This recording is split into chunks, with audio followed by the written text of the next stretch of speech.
सभी पत्रकार बंधुओं को नमस्कार। आज आम आदमी पार्टी की आसाम की यूनिट ने बाढ़ पीड़ितों के लिए राहत सामग्री भेजकर उनके बीच में जाकर उनके दर्द में शामिल होकर बाढ़ राहत का काम करने का फैसला लिया है। मैं पूरे आम आदमी पार्टी असम यूनिट के सभी पदाधिकारियों को, हमारे प्रदेश अध्यक्ष चौधरी साहब को, हमारे इंचार्ज राजेश शर्मा जी को और सारे टीम के मेंबर्स को हृदय से बधाई देना चाहता हूं इस काम के लिए। ये एक सराहनीय प्रयास है, अच्छा कार्य है और जब भी कहीं आपदा और परेशानी होती है आम आदमी पार्टी का कार्यकर्ता लोगों की मदद के लिए खड़ा होता है। हमारे राष्ट्रीय अध्यक्ष दिल्ली के मुख्यमंत्री अरविंद केजरीवाल जी ने भी असम के कार्यकर्ताओं से अपील की है कि बाढ़ पीड़ित इलाकों में जाकर लोगों की सेवा करें, उनकी मदद करें। लेकिन बाढ़ जैसे मुद्दे पर आज अगर हम असम की बात करें तो ये एक परमानेंट समस्या हो गई है। 20 से 22 जिले आज बाढ़ पीड़ित क्षेत्र हैं, बाढ़ में डूबे हुए हैं। 20 से 22 जिले बाढ़ से प्रभावित हैं और ये कोई पहला साल 2022 का नहीं है। हर साल बाढ़ एक गंभीर और विकराल समस्या के रूप में असम में आती है। इसके बारे में योजनाएं बनती हैं, हजारों करोड़ का फंड आता है, वो फंड भ्रष्टाचार की भेंट चढ़ जाता है और फिर अगले साल बाढ़। ये वर्षों से ये सिलसिला चला रहा है। ये रुकेगा कब? इस पर विराम कब लगेगा? कब लोगों को बरसात के मौसम में इस बात की चिंता नहीं सताएगी कि उनका घर डूब जाएगा, उनकी प्रॉपर्टी बर्बाद हो जाएगी, वो सड़कों पर आ जाएंगे, बेघर हो जाएंगे? कब ऐसा दिन असम के लिए आएगा? ये एक बड़ा सवाल है, क्योंकि अगर किसी एक साल बाढ़ आए और उसमें सरकार राहत का कार्य करे, केंद्र सरकार राहत का कार्य करे, पॉलिटिकल पार्टी जाके राहत का कार्य करे, वो एक आपदा के तौर पे समझा जा सकता है। कभी कश्मीर में आती है, कभी गुजरात में आती है, कभी तमिलनाडु में सुनामी आई। लेकिन अगर हर साल बाढ़ आ रही है असम में और हर साल लोगों को बेघर होना पड़ रहा है, उनके घर टूट रहे हैं, उनके आसियाने उजड़ जा रहे हैं, तो इसका परमानेंट सॉल्यूशन खोजना पड़ेगा। इसका एक समाधान जो हमेशा के लिए हो, वो समाधान खोजना पड़ेगा। भ्रष्टाचार की भेंट जो बाढ़ राहत के लिए आने वाला पैसा चढ़ जाता है, उसकी जांच करानी पड़ेगी। कौन कौन से लोग शामिल हैं जो बाढ़ के नाम पर, राहत के नाम पर भी पैसा खा रहे हैं, करोड़ों रुपए खा रहे हैं? इसकी जांच होनी चाहिए, उच्च स्तरीय जांच होनी चाहिए। नितिन गडकरी साहब ने पार्लियामेंट के अंदर दावा किया था कि हम बाढ़ को रोकने के लिए ब्रह्मपुत्र नदी की गहरी खुदाई करा रहे हैं और करा चुके।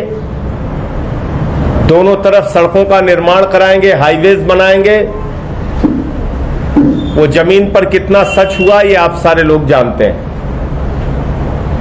वो देश के अलग अलग हिस्सों में अच्छे कार्य कर रहे हैं, लेकिन असम के साथ ये भेदभावपूर्ण व्यवहार क्यों है, एक बड़ा सवाल है।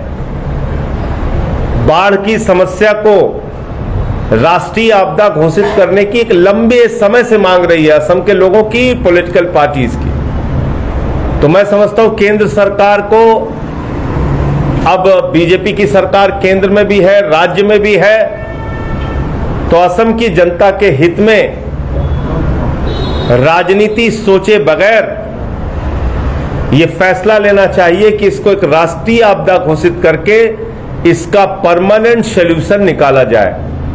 बाढ़ से परमानेंट लोगों को राहत मिल सके, इसकी एक योजना केंद्र सरकार और राज्य सरकार मिलकर बनाए और उसको जमीन पे पूरा करके दिखाए। जंगलों की जो कटानें होती हैं, जो घरों के निर्माण होते हैं, वो भी एक बहुत बड़ा कारण बाढ़ के लिए बन रहे हैं। तो मुझे लगता है कि इन सारे बिंदुओं पर राज्य सरकार को और केंद्र सरकार को मिलकर काम करना चाहिए और आम आदमी पार्टी के लोग राहत सामग्री लेकर उन बाढ़ पीड़ित इलाकों में जाएंगे। जो भी हमने अपने प्रयास से एकत्रित किया है और जाकर उनके बीच में, बाढ़ पीड़ित इलाकों में जाकर उनके बीच में राहत का कार्य करेंगे। यही जानकारी आपके साथ शेयर करनी थी। कोई आपके प्रश्न हो तो आप पूछ सकते हैं।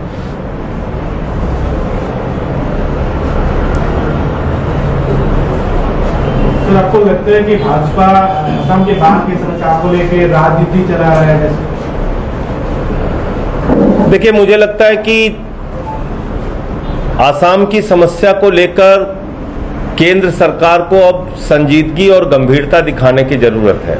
मैंने जैसा आपसे कहा कि किसी एक साल बाढ़ आ जाए तो उसको ये माना जा सकता है कि ये एक आपदा आ गई। कहीं अगर भूकंप आ जाए तो माना जा सकता है कि ये भूकंप आ गया, ये आपदा आ गई, इसमें मदद करनी चाहिए। कहीं तूफान आ गया, हाँ ये तूफान आ गया। लेकिन अगर बारिश का महीना आता है तो पूरे देश के किसी भी हिस्से में लोग कुछ भी सोचते हों, लेकिन आसाम के बारे में लोग मान के चलते हैं कि यहां तो बाढ़ आनी ही आनी है। ये एक बहुत दुखद स्थिति है, बहुत पीड़ादायक स्थिति है। अगर ऐसी हालत में केंद्र सरकार और राज्य सरकार दोनों आंख पे पट्टी बांध के बैठ जाएगी तो वो ठीक नहीं है। इसलिए मैंने आपको कहा कि इसका एक परमानेंट सॉल्यूशन, एक समाधान निकालना चाहिए कि कैसे तटबंधों का निर्माण हो, कैसे ब्रह्मपुत्र की खुदाई हो, कैसे ऐसी व्यवस्था की जाए कि जिससे बाढ़ के समय में लोगों को अपना घर ना छोड़ना पड़े, लोगों की प्रॉपर्टीज बर्बाद ना हो। सेंट्रल पैकेज जैसे घोषित नहीं किया जैसे राज्य पर करता है सेंट्रल गवर्नमेंट? बिल्कुल पैकेज घोषित करना चाहिए और पैकेज दो तरीके से घोषित करना चाहिए। एक पैकेज घोषित करना चाहिए अभी तत्काल जो समस्या है उसकी राहत के लिए। दूसरा पैकेज घोषित करना चाहिए कि परमानेंट इसका सॉल्यूशन बाढ़ का कैसे हो सकता है। इसमें केंद्र सरकार अपना कंट्रीब्यूशन दे, राज्य सरकार भी अपना कंट्रीब्यूशन दे और पार्लियामेंट का जो सेशन आएगा उसमें आम आदमी पार्टी की तरफ से हमारे जो मेंबर्स हैं, हम लोग ये सवाल को पार्लियामेंट में भी मजबूती से उठाएंगे। राज्यसभा में इस मुद्दे को मैं उठाऊंगा कि ये हमेशा वर्षों से जो बाढ़ की समस्या आसाम के लोगों को झेलनी पड़ रही है, बर्दाश्त करनी पड़ रही है, इससे राहत दिलाने के लिए सरकार कोई कदम क्यों नहीं उठाती। तो जो राहत है वो दो स्तर पे देनी पड़ेगी। एक अभी जो तत्कालिक समस्या है, जो एक विकराल रूप ले चुकी है बाढ़ के रूप में, और दूसरा कि इसका परमानेंट सॉल्यूशन निकाला जाए। देखा गया कि भाजपा के जो केंद्रीय मंत्री हो या प्रधानमंत्री हो निर्वाचन के प्रसार में आते हैं तो कोई फेस्टिवल में आते हैं, कोई एग्जीबिशन में आप आते हैं, लेकिन अभी जो फिलहाल जो समस्या हो रहा है हाफलों में हो या आसाम में सभी डिस्ट्रिक्ट में हो, अभी तक कोई भी केंद्रीय मंत्री या प्रधानमंत्री हो, वित्त मंत्री कोई भी नहीं आता है देखने के लिए। नहीं, देखिए बिल्कुल आना चाहिए और खास तौर से गृह मंत्री जी को इसका संज्ञान लेना चाहिए और हमारे प्रधानमंत्री जी को इसका संज्ञान लेना चाहिए। बिल्कुल उनकी जानकारी में भी होगा, ऐसा नहीं है। टीवी में, मीडिया में हर जगह खबरें आ रही हैं बाढ़ की। तो इसमें क्या वो कदम उठा सकते हैं, क्या राहत दे सकते हैं, इसके लिए यहाँ के मुख्यमंत्री से बात करके उनको तत्काल इसमें कार्रवाई करनी चाहिए। मैं फिर दोहरा रहा हूँ, इसमें हम कोई आम आदमी पार्टी की तरफ से राजनीति नहीं करना चाहते, बस यही कहना चाहते हैं कि इसका परमानेंट सॉल्यूशन निकालिए। ये हर साल जो बाढ़ लोगों के लिए अभिशाप बन गई है आसाम में, इससे कैसे राहत मिलेगी, इसके बारे में एक परमानेंट सॉल्यूशन सरकार को निकालना चाहिए। आप लोग के हिसाब से बाढ़ का जो समस्या है, आप लोग परमानेंट समस्या के लिए कौन सा एजेंडा लेते हैं? देखिए, एक तो जो जानकारी यहाँ के साथियों से मिली कि ब्रह्मपुत्र नदी की जो गहराई थी वो लगातार कम हुई है, जिसके कारण से पानी का बहाव तेज हो जाता है, बह जाता है, पानी नीचे तक नहीं जा पाता। और एक ये है कि अगर उसको गहरा किया जाए और उसकी खुदाई की जाए, जिसका दावा भी किया नितिन गडकरी जी ने, अगर वो काम किया जाए तो वो एक रास्ता हो सकता है। तटबंधों का जो निर्माण किया जाता है उसमें कई भ्रष्टाचार के मामले सामने आए हैं। एक कोई कोर्ट केस भी हुआ है जिसमें 80 करोड़ रुपए का भ्रष्टाचार पकड़ा गया है। जो राहत का पैकेज आता है 4000 करोड़ रुपए, 5000 करोड़ रुपए, 100 करोड़, 200 करोड़, जब भी राहत के नाम पे पैसा आता है उसमें भी अनियमितता होती है, करप्शन होता है, वो पूरा पैसा भी जमीन पे खर्च नहीं हो पाता। तो मैं फिर कह रहा हूं कि जब बाढ़ आए, जब आपके ऊपर आफत आ जाए, उस टाइम में समस्या का समाधान तुरंत खोजेंगे तो संभव नहीं है, क्योंकि अभी तो आफत आई है, उस आफत से कैसे राहत मिलेगी इसके लिए समाधान खोजिए। लेकिन जब ये बाढ़ से राहत मिल जाए, उसके बाद का जो समय है, उस समय एक पूरा योजनाबद्ध तरीके से बाढ़ से कैसे राहत मिल सकती है, इसको जमीन पे काम करने की जरूरत है, केंद्र सरकार को भी और राज्य सरकार को। एक शहर पूरी तरह से खत्म हो गया, अभी भी राज्य के मुख्यमंत्री हो या केंद्र रेल मंत्री हो, कोई भी अभी नहीं आया, खबर लेने कोई नहीं गया, तो क्या लगता है आपको? लोग जैसे देखिए, ये एक संवेदनहीनता को प्रकट करता है। मैं तो सिर्फ इतना ही कहूंगा, अगर आपके राज्य में इतनी विकराल समस्या है तो मुख्यमंत्री जी को जरूर उन इलाकों का दौरा करना चाहिए, और वहां पर जाकर अगर मुख्यमंत्री जाते हैं तो निश्चित रूप से सरकारी अधिकारियों में भी एक दबाव बनता है, और वो काम की जो गति होती है लोगों के बीच में राहत कार्य करने की, उसमें भी तेजी आती है। तो अब वो क्यों जायजा लेने नहीं गए, क्यों अब तक नहीं गए इन इलाकों में, मुझे नहीं मालूम। लेकिन एक मुख्यमंत्री के तौर पे मैं इसको सिर्फ यही कह सकता हूं कि ये उनकी संवेदनहीनता है, उनको और ही तेजी के साथ इसमें काम करने की जरूरत है। Thank you. आगे है असम चुनाव में, तो आपका मतलब होगा, आप आगे कैसे बढ़ेंगे? देखिए, संगठन का निर्माण और संघर्ष, दो रास्ते से कोई पॉलिटिकल पार्टीज बढ़ती है। आसाम के लोगों के जो बुनियादी मुद्दे हैं, जो इश्यूज हैं यहाँ के, एजुकेशन के हों, हेल्थ के हों, बिजली के हों, पानी के हों, बाढ़ के हों, इस पे अगर कोई पॉलिटिकल पार्टी काम करेगी तो जनता के बीच में उसकी लोकप्रियता भी बढ़ेगी, उसका विस्तार होगा, जन समर्थन बढ़ेगा।